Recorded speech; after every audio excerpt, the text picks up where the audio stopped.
Assalamualaikum warahmatullahi wabarakatuh. Nepangaken nami kula Wahyu Nur Hafuza saking Mat Sekawan Bantul. Kula badhe maosaken cerkak kanthi irah-irahan Layangan Tatas dening Margaret Widi Pratiwi. Ngarepake mangsa ketika ngene iki yen sore angin-angin sing dipit hawane kekes adem. Mancik sasi kelima kaya padatan umsuk layangan. Ora nang lapangan, ora nang tegalan, kebak wong padha ngundho layangan. Ora enom, ora bocah sedeng. Mbah Kerto wae ya emoh keri.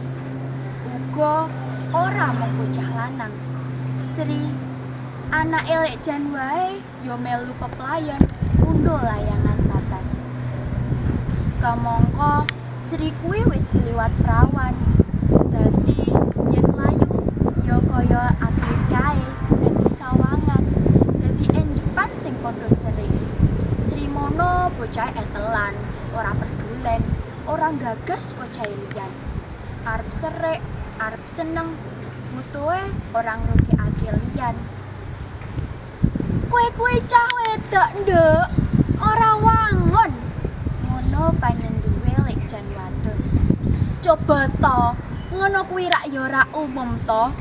Bajute merwi seragam dinese anake.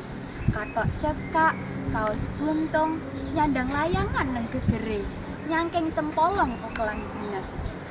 Mbok wis ben mbok ni, wong yo orang bayani. Panyaute sing lanang. Ning rak ya wagu to. Cah kliwat 17 taun kok kaya bayi wae. Yen wis ngono, sing udur banjur wong tuane. Dene Sri wis gendring ngono. Ning sawah kidul desa wis dienteni mung suwe. Biasane Sri mangkat karo Tumilah ponakane. Nah, ning wektu kuwi Tumilah sing isih kelas 5 SD lagi les. Wah yo repot, ora ana sing nglindhungi. Wih, perawan kok ngundho layangan.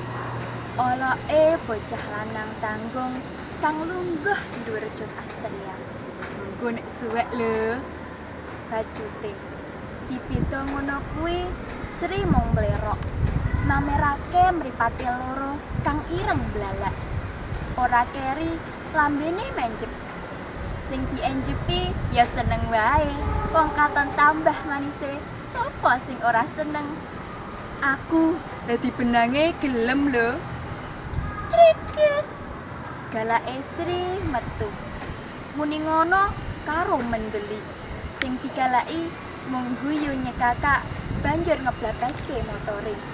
Sri kedumelan karo nyawang gegere sing wis adoh. Sri, jo nglamun. Blabas layanganmu. Sri kaget krungu pambengoke Mbah Kerto sing ora adoh saka kono. Dheweke gegengungak mendhuwur. Medhah kagete nalika layangane wis ora kena diselametake meneh. Telat benang lan sirukan layangane kalah musuh duweke Mbah Kerto. Sri ngatongake kepelantangane kang diwales nganggo eletan kelate wong lanang tuwa kuwi. Lucu, rambute sing putih rada gondrong kabur kena angin. Mulane yen nang lapangan ki mripate sing awas. Lah wong layangan nang dhuwur kok sik dimake kono-kono. Kandhane Mbah Kerto karo nyedaki. Sri mung mecucu. Asem kecut, rong sido etok apa-apa wis kalah. Kurang ajar tenan kok. Kandhane karo nyekel bener. Ngerti Mbah, sapa bocah mau kae? Ditakone Sri. Mbah Kerto mesem bebeda. Nyak, kok takon, tak arani nek yangmu. Dudu to? Sri bali menjep. Halo Sri, ana tatasan, cepet doyak. Mripate Sri pendirangan. Ing kaduan layangan koyang-koyang katut angin. Trengginas kaya peri. Sedelo wae Sri wis mencolot mlayu sipat kuping. Mbah Kerto mung gedhe-gedhe. Layangan tatasan kuwi dioyak mlebu pekarangane Pak Carik.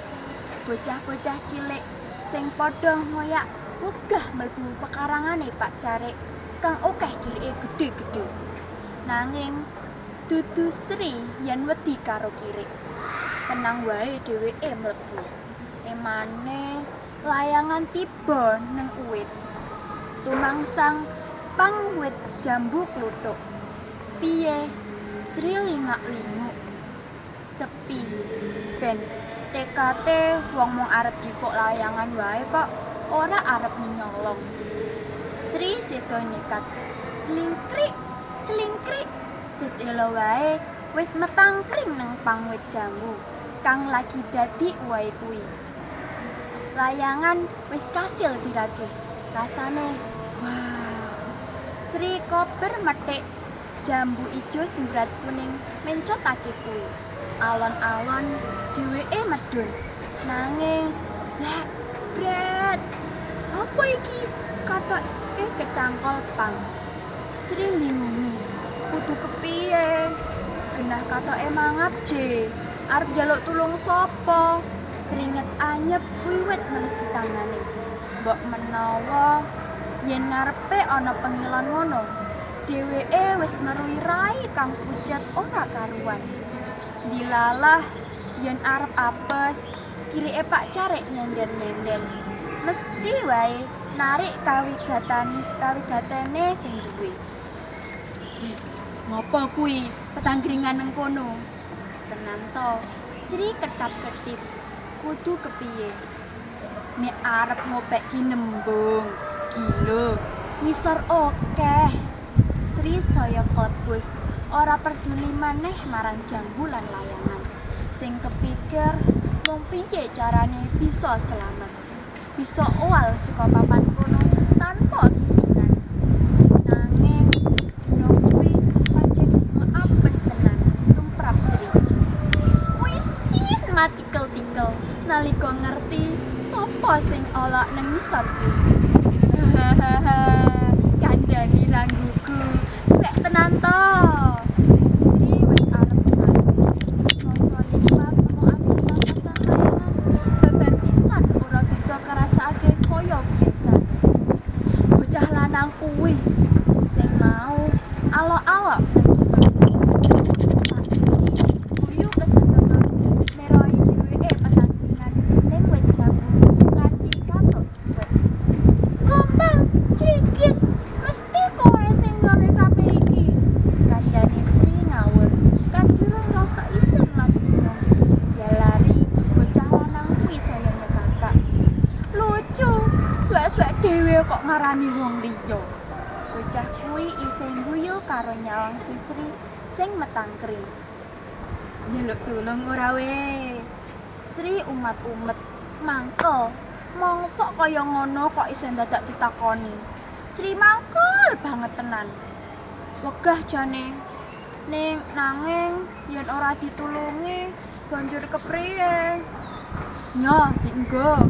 Lumayan. Kandhane bocah kuwi karo nguncalake sarung. Aku ora duwe rok, ora duwe kathok. Tanpa omong meneh, sarung gage dienggo banjur kaya bajing. Sri morot banter banget.